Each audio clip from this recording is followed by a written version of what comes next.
"Stop making things about you," my son said as I handed him a gift. So I did. I made it about the $8.80 he thought was his. He didn't know what a quiet signature could take away. I arrived at the hall that afternoon as though wearing an invisible shroud, the red carpet stretching before me like a road through memory and regret. Everywhere polished surfaces glittered under crystal chandeliers. Elegant women in silk and tulle whispered and giggled, their heels clicking a silent melody that felt mocking under my feet.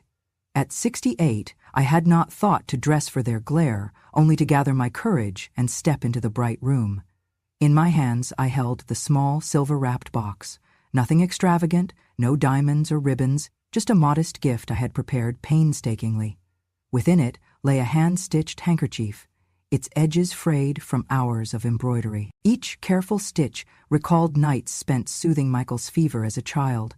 Stolen pennies spent on his braces instead of warmth for myself, worshipful prayers spoken into the dark that he might one day take flight. Folded quietly beneath that cloth was the real gift, a legal document, neatly folded, heavy with consequence. I had chosen the linen and thread for comfort and tradition, but the paper carried truth, silent and binding. I had felt my heart twist and settle as I walked in, the silver box too little, the wedding too grand. Yet I raised my hand, stepping forward, determined that at least the truth would be offered. My son's voice cut through the swirl of soft music and polite applause without mercy. "Stop making things about you. This is my day, not yours." The words landed flat and final. I stared at him. Michael, my child, the boy I had carried through spring blossoms and first steps, looking upon me as an annoyance, a background shade. I felt heat rise in my ears, and I thought briefly of leaving. Before we continue, if this story's hitting your heart or firing you up, hit that hype button right now. Let's boost the power of every silent voice that's ever been ignored. But something held me. The quiet resolution of every night when he had not come home. The years when I had held his face in my hands, whispering encouragement, shame, remembering him as he used to be. Before I could retract my hand, Jessica, sleek in ivory and disdain, snatched the box from me. Her nails dug into the silver paper, tearing its shine into crumpled segments. She laughed, a sharp pop of triumph, and addressed the guests as though giving a performance. What could this old hag possibly give? Mothballs and pity? The words echoed and bounced off the marble, gathering cruel momentum. The guests laughed, and one of them lifted a phone to record it, the screen lighting up with my trembling face. Jessica's hand jerked the lid off, revealing the handkerchief. I could almost hear the sound of my heart stopping inside me as she let out another cruel laugh and reached for a ceremonial pair of scissors from the side, draped with ribbon meant for cutting a decorative cord. She gripped the handles and held them aloft, the steel blades glinting. "Let me make it more valuable," she declared in a tone that made my skin crawl, as if turning my offering into trash was high entertainment. In a swift, savage motion, she sliced the cloth into tatters, the lace separated into threads, the embroidery unraveling like a wound. Beneath the shredded fragments, the envelope tumbled free, its edges soft and folded, almost registering to the floor, then forgotten in the middle of the mockery. The cloth lay in ruin, the pencil of thread and silk scattered, and the envelope, my heart, unseen.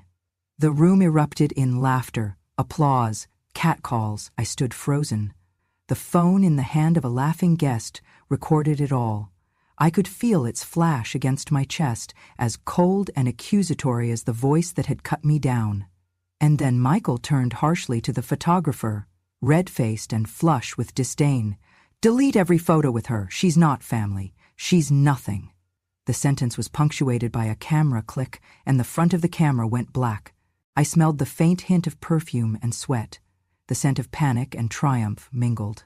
No one attempted to stop Jessica. No one offered a hand to help me. I realized then that I was utterly alone, discarded like debris from a day they felt entitled to shine in. So I stood, perfectly still. I took in the stripe of light across her cheek, the smirk curving on her lips, the way the applause continued, as if nothing had just happened. I saw clearly the polished look in the guests' eyes, as though I were the interloper in a comedy that I had not auditioned for. My throat ached, but I did not cry. I did not speak. There was a crescendo of laughter and the low hum of whispers. I recognized the moment for what it was. A line crossed, dignity torn, memories mocked. The handkerchief lay in pieces at my feet, symbols of every sacrifice, every silent prayer. But inside me, something else stirred. It was not weakness that held me in place, but something infinitely steadier. Remembrance. The long labor of love that could never truly be torn apart. My knees quivered only once, then steadied. I wanted to feel whole again. I pressed my palm against the cool marble floor to hold myself upright, and in that brief, still moment, the shame, the pain, the humiliation condensed. Then, like fuel meeting flame, resolve ignited. I would not leave. I would not beg. They thought they had erased me, but they had only set me alight. A slow, steady fire lit in my bones, hot and real. I looked down at the shredded fragments around me and knew the truth. I might be frayed, but I was not broken. You shouldn't have underestimated me, I said quietly, almost to myself, because the most powerful flame is the one that burns in silence. And I would kindle from these ashes a story they would regret igniting. Kennedy's laughter trailed off behind me. Michael turned away, his chin raised, but I was no longer shrinking. I had stepped into the promise of my own retaliation. Serene and inevitable, I walked out of that spotlight, leaving behind my tatters and stepping into what I would become. They say time softens pain. Whoever said that never had to raise a child alone, while the world watched them struggle and still called them selfish. My husband Raymond passed away when Michael was 6. One morning, he went out to check the mailbox, and by the time I came outside to remind him to put his coat on, he was slumped against the post. His body still warm, but his breath gone. A heart attack, the doctor said. Sudden, final. I still remember how tightly Michael held my hand at the funeral, how he kept whispering, "We'll be okay, right, Mommy?" And I told him yes, even when I had no idea how that would be true.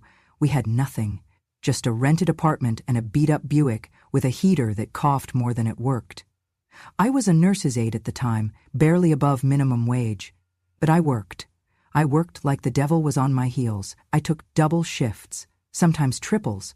There were weeks when I slept only in the break room and came home just long enough to put food in the fridge and check Michael's homework. I missed birthdays, school plays, parent-teacher nights, but I also paid off every lunch bill. I bought every winter coat. I never let that boy go to sleep cold or hungry. When he was 12, he wrote an essay about me for school. The prompt was, "Who is your hero?" I found the paper folded under his pillow, damp from where he'd fallen asleep on it. He'd written, in crooked block letters, "My mom is my hero because she works more than anyone and still makes me dinner. She doesn't wear a cape, but she saves lives, and she saved mine." I kept that paper in my Bible for years, until it yellowed and cracked. I used to reread it when my bones ached too much to get out of bed. Michael was bright. Always was. Top of his class in science. I remember once, he built a model of the solar system with styrofoam and toothpicks, and stayed up all night painting Saturn's rings. I couldn't afford the expensive kits the other kids had, but he didn't complain. He made do. That's how we lived. I saved for years so he could go to college.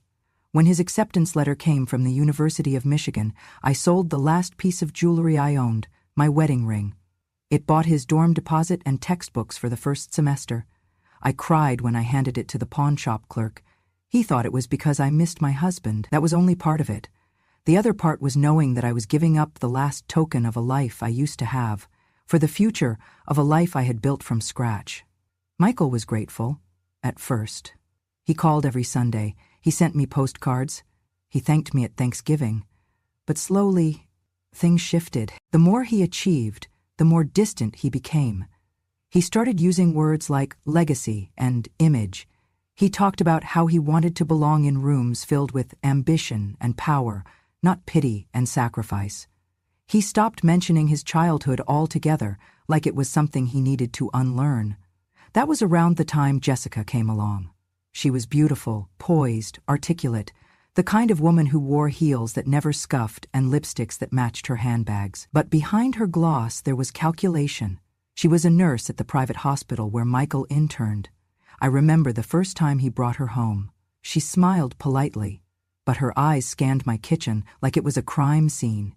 She complimented the casserole I made, but didn't take a second bite. A few weeks later, Michael asked if I could help Jessica with her nursing school tuition. She had taken out loans, but they weren't enough, and she couldn't afford to keep her car. I didn't hesitate. I pulled from my emergency fund money I'd been setting aside for home repairs, for retirement. I wired it without asking for anything in return. Jessica sent me a 2-lyric thank you email that ended with, "Hope to see you at the wedding." But I never did get an invitation. That first wedding was in Vegas, a spur-of-the-moment elopement. I saw the photos on Facebook a week later. Michael wore a rented tux. Jessica wore white, holding a bouquet of orchids. There were no parents in the pictures, just friends and filtered hashtags. Power couple, from rags to, rich as I tried not to be hurt. I told myself they were young, busy, focused on their careers, but I started noticing the pattern. I wasn't invited to the housewarming party, or Jessica's promotion dinner, or their first anniversary celebration at the vineyard. Each time, I found out after the fact, usually from a neighbor or an old friend who saw it on social media. When I gently asked Michael about it, he said, "We're trying to build a different kind of life, Mom. One that's not weighed down by the past." Weighed down. That was the phrase that gutted me. I was no longer a root, just an anchor.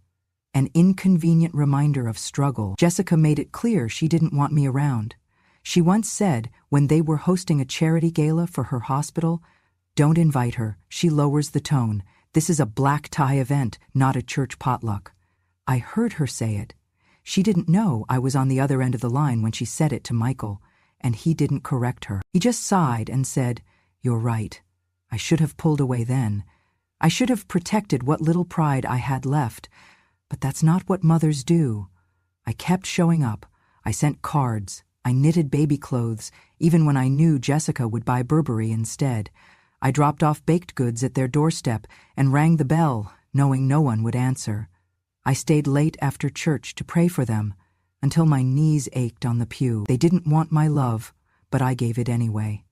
Not because I thought it would change them, but because I needed to know I had done everything I could. When Jessica announced they were planning a second wedding, an official one, this time with all the glitz and pageantry, I hoped, foolishly, that I would be part of it. I bought a simple pale mauve dress and started working on the handkerchief. I stitched it by the light of my kitchen window, each flower an initial carved in thread like a prayer. I included a note, folded neatly and tucked inside the cloth. "For all the days I wasn't there, and all the ones I never left. I love you, Mom." That was the note they never saw. The note she cut through with her golden scissors, laughing. I do not know what hurt more, the slicing of cloth or the slicing of memory. Perhaps they were the same. Jessica didn't just cut a gift. She cut the years. She cut the stories. She cut the mother out of the boy. And Michael? He didn't even flinch. He used to call me his hero. Now he called me deadweight. I should have known better than to step forward. But some part of me, some fragile, foolish part, still believed I belonged in the picture.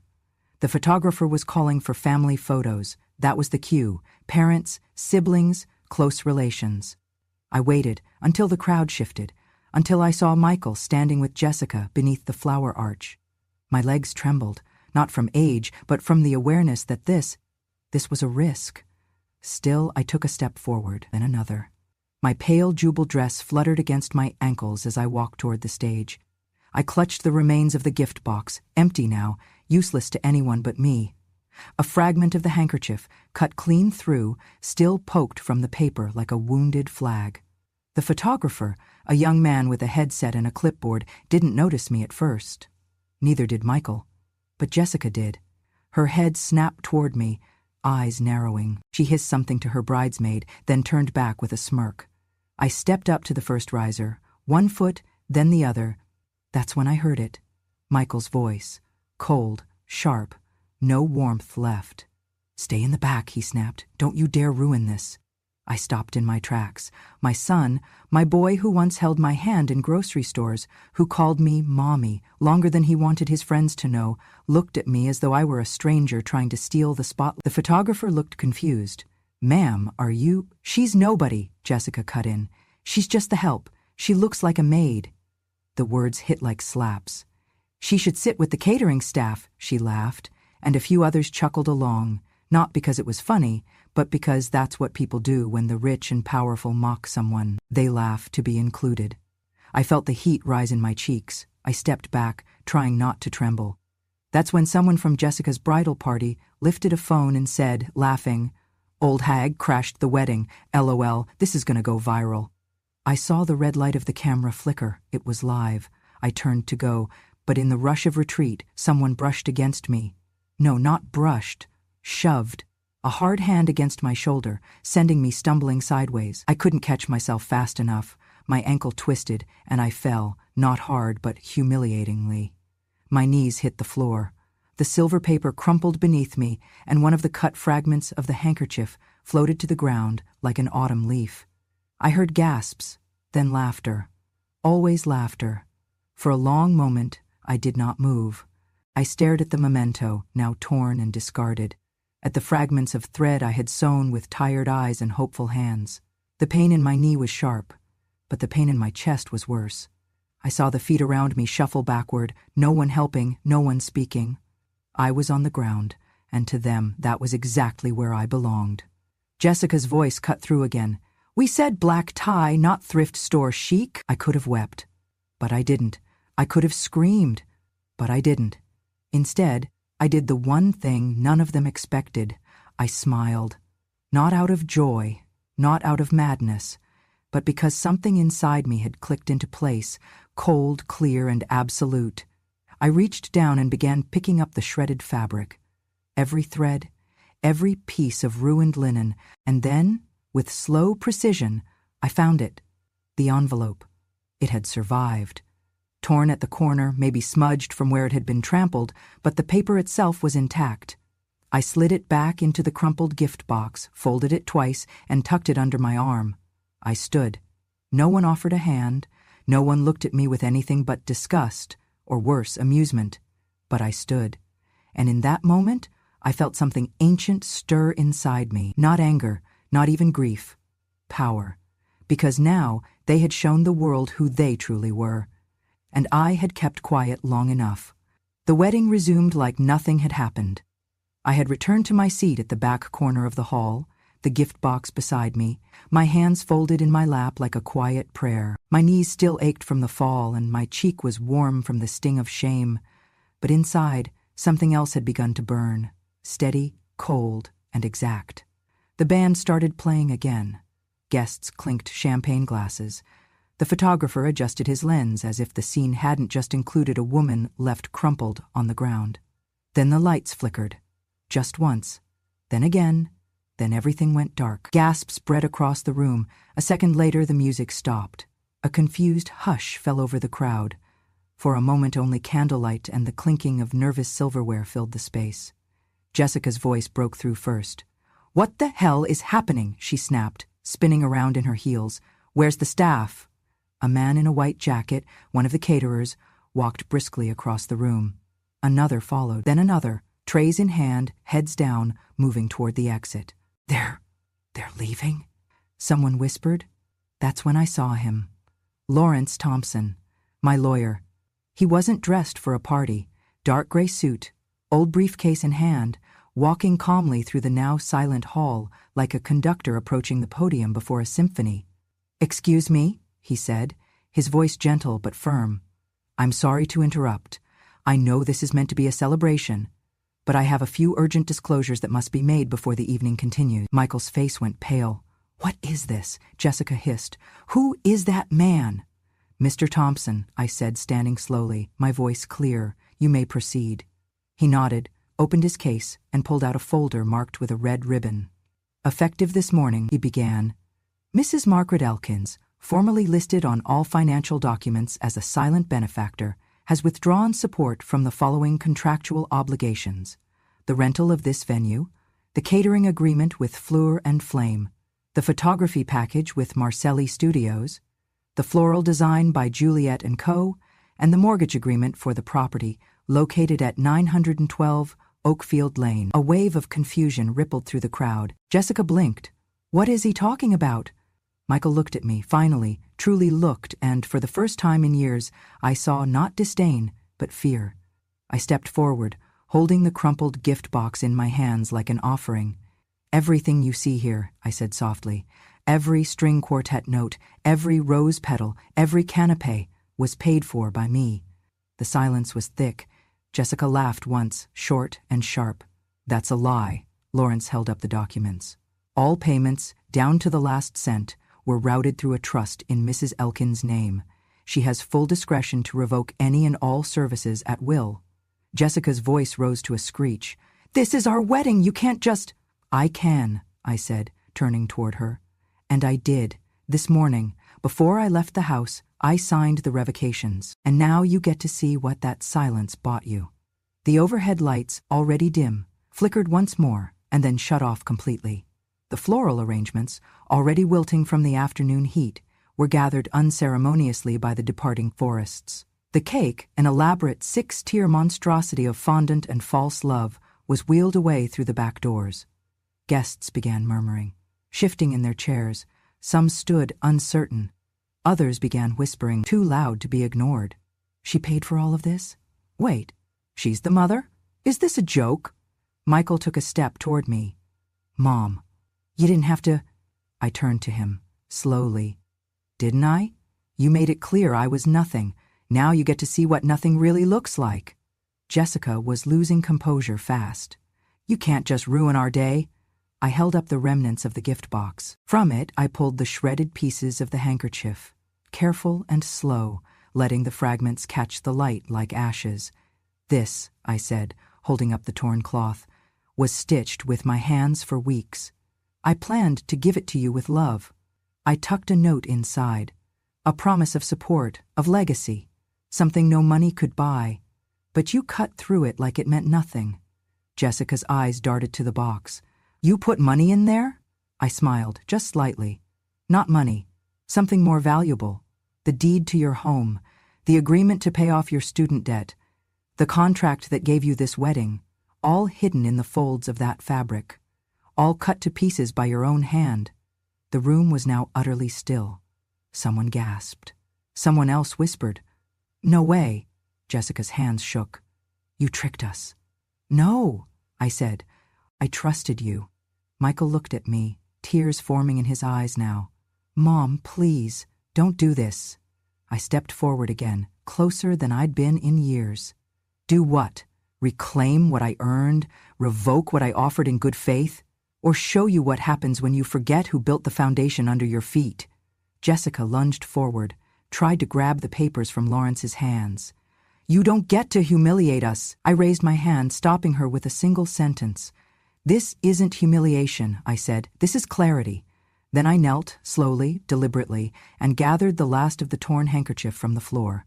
Alongside it, a small scrap of the original letter, enough to make out the words, "I love you, Mom." I stood, looked between the two of them, and said, clear enough for every guest to hear, "This handkerchief is like our relationship, torn, frayed, and no longer mended. And just like this fabric, whatever future you imagined with my help is gone."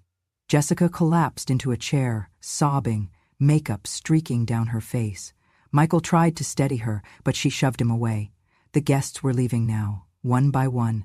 Some looked at me with sympathy, others with awe. A few even clapped, quietly, as they passed. I turned, lifted the box once more, and walked back to my table, where Lily was waiting. When the florist's truck disappeared down the winding driveway and the last of the catering trays turned into a ragged memory, a low murmur of confusion rippled through the gathering. In the sudden emptiness, my pulse thrummed like a war drum. I stood still, poised between the fractured elegance of the once celebratory hall and the raw truth that now permeated the air. I had weaponized silence, secrecy, and stitchwork, but I had another weapon left, one they never suspected. Lawrence opened his briefcase again. The click of its latches sounded brutal in the hush that followed. "Before the evening concludes, there is another matter that must be addressed," he said. He drew out another folder, but this one was thicker than before. The paper felt soft in his hands, but what it carried had the weight of worlds. "Mrs. Margaret Elkins," he began, "has exercised her rights as a founding contributor to Elmwood Engineering, Incorporated." He paused, letting the words settle like dust in the stillness. I watched Michael's face harden. "What are you talking about?" he demanded, voice brittle. Lawrence continued, "Over the past 15 years, Mrs. Elkins has quietly accumulated a controlling majority of shares in Elmwood Engineering through a trust administered by her longtime legal counsel, Mr. Samuel Harris, retired attorney, family friend, witness to years of modest beginnings." The retired lawyer stood from the back row, thin and frail, but unmistakably proud as he lifted his hand in greeting. As of yesterday, at the completion of a previously scheduled board meeting, Mrs. Elkins formally transferred all her shares to the Elmwood Education Foundation, a nonprofit she founded to support girls' STEM scholarships. I could see Michael's skin drain of color. This was no minor betrayal. It was a decapitation. His corporate throne slid out from beneath him as if by ghost hands. Michael's voice cracked. "You can't do this." I stepped forward. The sting of rage was gone. Instead was clarity. "You thought you built this company, Michael, that your ambition and hard work did it alone?" He opened his mouth, then closed it. He'd seen the papers. Everyone had. Still, law and equity must be spoken. Lawrence spoke gently. "The foundation now controls 52% of Elmwood's voting stock. Operational control has been transferred. This was done in accordance with all legal provisions." I watched that brittle smile vanish from Michael's face. He looked as though someone had torn the ground from under his feet. I said, quietly, "You thought you built it. I gave you the bricks. The nights without sleep. The sacrifices nobody ever saw. The savings from my nursing hours that paid for the initial patent application." My voice cracked only once, then resolved into calm steel. "Every salary check you paid yourself was built on the foundation I laid." Jessica staggered to her feet, tears in her eyes that looked like regret for someone else's crime. You tricked us." I reached out, tapping the box I still held. Inside lay the fragments of the handkerchief and that promise note. "No trick," I said, "truth. I trusted you wanted me to be proud of you, but this loyalty was unrequited, discarded." Michael turned, anger and panic colliding in his eyes. "You'll ruin 1,000 careers," I met his gaze unshakable. "I've built a different legacy tonight." The room was quiet except for the hum of headlights beyond the glass doors, of taxis leaving, of guests disappearing. The fall of inherited privilege is a slow unraveling. Watching the security cameras verified that investors had begun pulling funds, that board members were distancing themselves from the scandal. I was aware of all of it, but I stood grounded in the knowledge that the foundation replaced me, not just as a shareholder, but as an architect of values. I glanced at Mr. Harris, who nodded, tears glinting beneath his aged eyes. We had built something that evening, a rebirth of justice. Michael stood in the wreckage of his dreams. Jessica still trembled with disbelief. I walked slowly past them, making sure every step pressed home the weight of what had been undone and what now stood up for renewal. I waited until the last candle guttered out before I spoke again. The sudden darkness, the hushed gasp that rippled through the reservation of guests, those moments were the drumbeat of my triumph. The hall felt seismic, as if the wedding itself had collapsed around me. Not for drama, but for truth. The next morning, the video of Jessica cutting the handkerchief went viral. Before sunrise, it had tens of thousands of views. By lunchtime, it had become a movement. "Couple of the year, more like the cruelest of the year," one TikTok caption said. Another read, "Air and air with hearts of stone." A trending meme showed Jessica's golden scissors dripping red thread on a petal-strewn floor. The headline across every feed proclaimed them the cruelest couple of the year. Each share, each comment stung them more than any legal blow could. Meanwhile, Elmwood Engineering stock report for the day flashed on my phone, in bold red numbers. The ticker was bleeding. Shares had taken a sharp 30% plunge. By midday, another 15%. The company I once funded, built from seeds of my struggle, was collapsing under the weight of scandal and the fallout I had orchestrated. Investors who had been lined up like vultures turned tail, pulling funds, dumping shares. Online trading alerts flashed. Elmwood's stock down 45%, limits hit. A few loyal hedge funds attempted rescue, but their efforts flopped when top-tier clients began withdrawing. At an afternoon media briefing held by Elmwood's temporary board, the chair announced that Michael had been removed from his executive role, effective immediately. Officially, he was stripped of any votes. The phrase that hit me most was when an investor representative said, "We can't recover from this kind of reputational collapse. We need new leadership." It was a public execution. A quiet, cruel one. I stood back, watching, while my heart kept its quiet beat. They had made me nothing, but now they would be nothing. By evening, news circulated that Jessica, once eyed as a rising social media spokesperson and lifestyle influencer, had had her PR contracts canceled. Not just one, but 3 major beauty campaigns dropped her profile overnight. "Former groom's wife removed from campaign," the headline screamed. Another piece headlined "From Glamour to Ghosted, Style Influencer Disappears After Wedding Tragedy." One demanding voice emerged from the online crowd like a hammer. "She cut her mother-in-law's love to pieces, now karma's cutting her back." That caption became a photo overlay on stills from the viral video, Jessica's golden scissors hovering over the handkerchief, reposted thousands of times across Instagram, Twitter, Facebook, TikTok. By night's end, the hotel bar was empty. The staff who had once served them stripped the linens.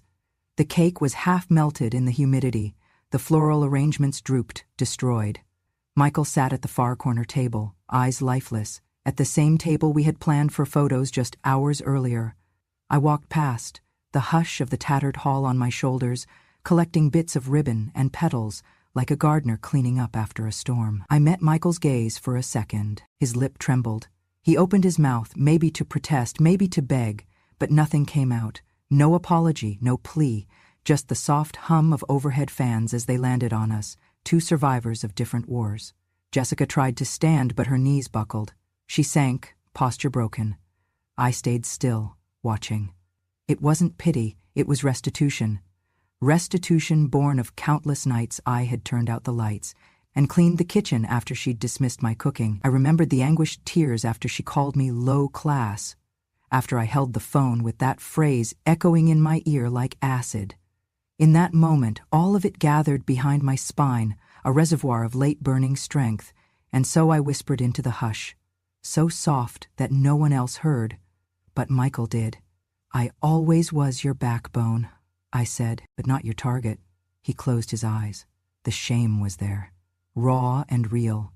The next day, I woke to headlines splashed across the news websites. Elmwood stock tanks after insider coup. Bride loses influence after scandal. Mother-in-law reclaims power, rewrites legacy. Even the local news station ran a story titled, "When a Handkerchief Can Change a Company." They circled the hall, showed photos of the shredded cloth, the empty pillars, and the framed sign that had once announced Michael and Jessica, above petals now in sad bouquets. But I wasn't watching that. I was back in my small kitchen, where dawn light slanted through the curtains. Lily was small and asleep on the couch. I held my posture straight, hands still dusted with flour bits, and I felt release. They had spent a lifetime trying to erase me. Now the world could see what they left behind. I folded the papers with deliberate care, each crease a promise, each signature a vow.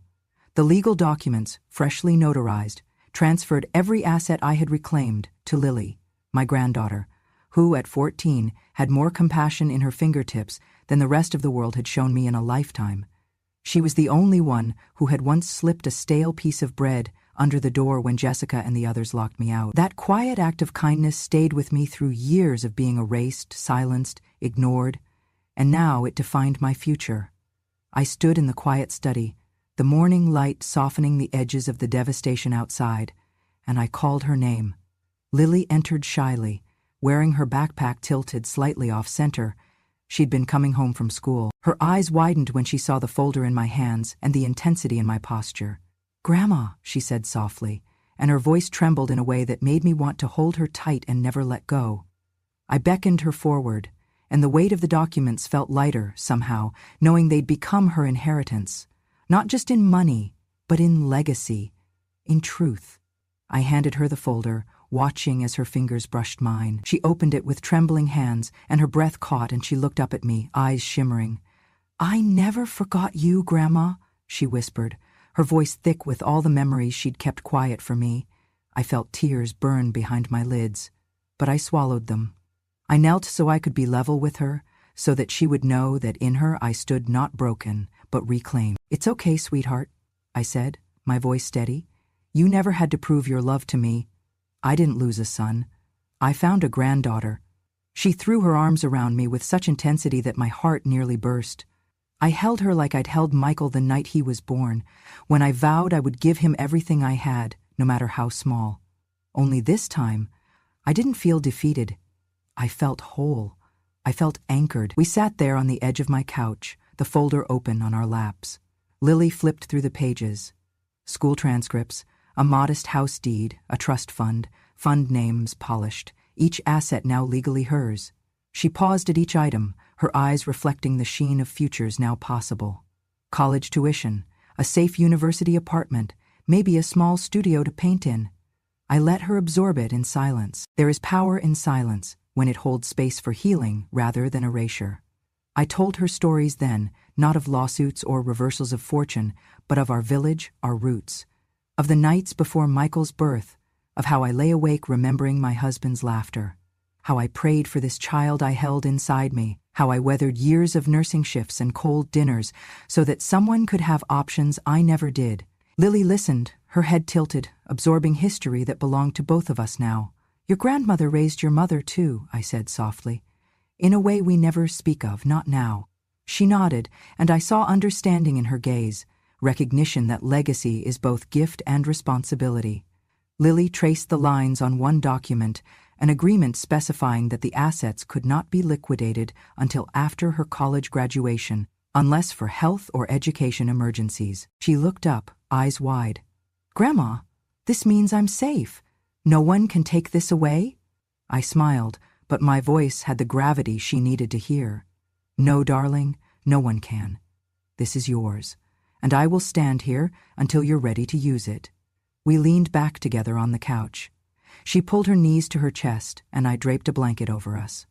Outside, the sky was pale blue, fragile with dawn light breaking through clouds that had felt too dark for too long. I let myself relax for a moment, just to be here with this girl who had seen me at my lowest and still loved me. Then she asked, quietly, "Will you help me pick a university?" And I realized then that motherhood had expanded, shifted. I was no longer the woman scrubbing floors in nursing scrubs or mapping savings accounts to pay bills. I was now the architect of her future. In her eyes, I saw both the boy I lost and the person she might become. It was redemption, not from something broken, but from a legacy reborn. "The Netherlands?" I teased gently. Lily laughed and reached out to adjust my shawl. She made me warm, not just from proximity, but from knowing I had done right by someone who believed in me before she knew who I really was. We spent that afternoon reading through course brochures and websites. She talked about the kind of university she dreamed of, one with art studios and planetariums. I nodded and showed her pictures of our old home, the garden in spring, the patch of sky we used to watch for satellites when she was learning names of stars. I told her about the handkerchief, now framed under glass in my room. Ripped, yes, but still beautiful, a symbol of what was broken and what we built on its bones. Later, she asked if I'd tell her more stories of when I was young, when she could hold my hand while I talked, and I saw how much it mattered to her. To be seen by someone who could see her so clearly. I told her about my own grandmother, the woman who taught me how to stitch, who held my finger when I first learned to sew names on quilts. Lily traced my fingers as I relayed the story, and I felt the vivacity of 2 generations stitched into one. My legacy was not lost. It was evolving in this child, here in my arms. When night came, I tucked Lily into bed in the guest room that had been her playroom. She looked up at me, sleepy but bright-eyed, and said, "I'm proud to be your granddaughter." My throat bulged. I didn't answer. I just kissed her goodnight. Later, I lay in my old bed, the house finally quiet, not empty. I felt something I hadn't in a long time, a future, seated and unfolding beneath the soft hum of closed blinds. And I knew this. I had traded erasure for endurance, betrayal for belonging, abandonment for ancestry. Michael might have carved himself a shadow of empire and now lay beneath its rubble, but Lily would build a future I could be proud of. Here, tonight, the foundation was rebuilt. It was made from broken threads redeemed by love, And in turn, love had found a home. We moved into a modest house on a quiet street in Michigan, one with pale blue siding, a porch just wide enough for 2 chairs, and a garden that waited for our footsteps to coax it awake in spring. I chose it because for the first time in my life, I could choose for comfort, not necessity. Every morning, Lily and I share tea on that porch, sunlight filtering through maple leaves, laughter just at the edge of what words can hold. Our home is warm, not grand, but it is ours. It is full of the hush of new beginnings and the slow hum of safety. Inside, I refurbished the living room myself. Sandpaper and paint, careful strokes rediscovering old muscles I thought had gone to spite. Now the walls wear soft pastels, like the morning sky, and the furniture is mismatched, honest. Between the couch and the bookshelf, I placed a framed glass box. Across its backing, in lines and crosses of fraying thread, the leftover bits of that handkerchief lie beneath glass. It is no longer ripped symbolism. It is reclaimed memory, a reminder that what was torn can still hold meaning if stitched with intention. That frame sits center stage of our home, a quiet declaration. I survived, and beauty can emerge from brokenness. Sometimes Lily touches it softly, as if reading a text that says, "Grief does not define us, but how we rise does." Days pass in gentle patterns. I spend mornings at my desk converting the remainder of my reclaimed assets into a scholarship fund for girls who, like me, were overlooked but full of potential. I call it the Phoenix Scholarship, marked by a modest logo of a rising flame, and I see in it a chance for redemption, for restoration. Each application tells the story of a girl afraid she is unwanted, and I make sure each feels seen. Lily helps me with the paperwork sometimes. She sits at the dining table with her geometry book open, helping me compare essays, reminding me that faith comes from both dreams and perseverance. When I watch her, I see the warmth of connection where once there was only aloneness. I see hope. One evening, when summer light filtered in rivers of gold through linen curtains, Lily found me pressing a dried wildflower into a page of my journal. She looked up with a gentle worry. "Grandma, are you still sad?" she asked, her voice small yet unwavering. I paused, setting the flower aside and smoothing the leather cover with my fingertips. I looked into her bright eyes, so clear and unapologetically present. I took her hand and smiled, as if understanding the depths behind her question. "No, sweetie, I'm finally free." I pressed a kiss to her forehead. She nodded, satisfied, and bounded away to finish her homework, her steps light, holding a world more generous than the one that raised me. Beside my bed sits a small stack of notebooks, letters I never mailed to Michael or Jessica. Some start with, "I forgive you," others end with, "maybe someday." But tonight, I realize I need no more writing for them. My story no longer includes them. This afternoon, as the cicadas began their summer anthem, I finished a letter to the first scholarship recipient, a girl whose poem reminded me of resilience in language I once thought lost. I sealed it with a cedar leaf I pressed from our garden, and I thought, this is the story I will send into the world, a story of someone interrupted, who stood and wrote her truth, on quiet pages and sunlight. Later, I'll sit by the frame and whisper again. They erased me from their story, so I wrote a new one, without them. And I will mean it, not with bitterness, but with the clarity of truth and the gentle weight of purpose. If this story touched something deep in you, if you've ever been overlooked, underestimated, or erased, know this. Your silence was never weakness, it was patience. And your time is not over. I've lived long enough to know that justice does not always come with applause. Sometimes it comes with a quiet signature, a whispered goodbye, a new beginning. If you want more stories like this, real stories, from women who have lived every word, then subscribe to Grandma True Stories. Hit that bell so you never miss when the quietest woman in the room finally speaks.